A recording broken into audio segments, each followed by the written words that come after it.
I spoke to someone who is struggling to show up for their art. He walks by his studio, looks at the unfinished work on the table, and keeps walking.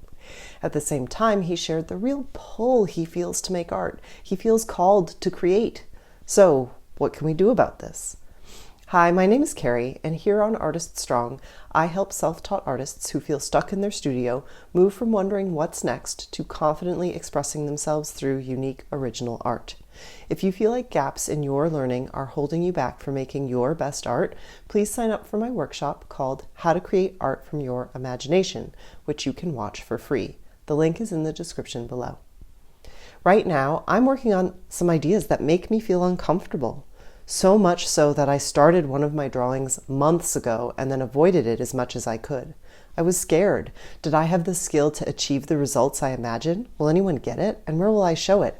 I've been rejected most places since arriving to Texas. This tension between the call to create and the choice to show up and do it will always be with us. We all need to find our way to cope with it. The call to create is aspirational. It's about dreams, putting down the ideas we have in our mind, and adding joy and happiness to the lives of those who see it. For me, it's also about being seen, affirmation of the work and me, and changing lives. I feel a little grandiose saying that, but it's in line with this notion of purpose of being called to create. Separately, we have the act of creating. This is very tangible and includes the labor of doing the work. Sometimes it's fun and goes smoothly, sometimes not so much. So we return to the safety of the aspirations we hold, of dreaming of the art we could make, sitting with the pain of not actually making the art.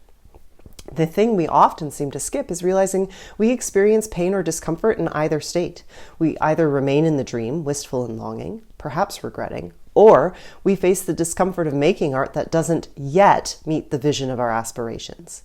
It's why, even though I still keep fighting it, I am back at that drawing, much closer to done. I want to make those aspirations a tangible reality, and the only means of doing so is showing up and making more art. Here are 3 things that help me to continue to show up.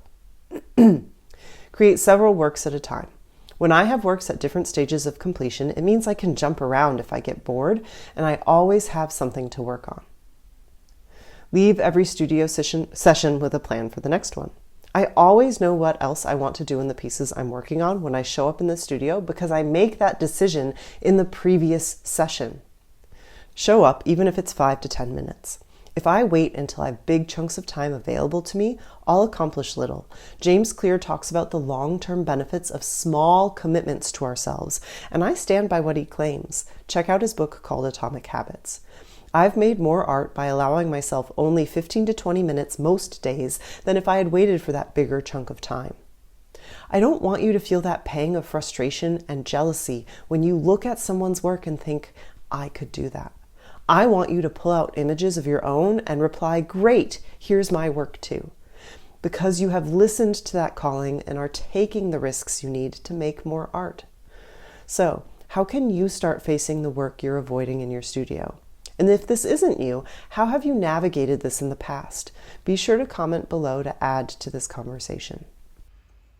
As always, please remember, proudly call yourself an artist. Together, we are Artist Strong.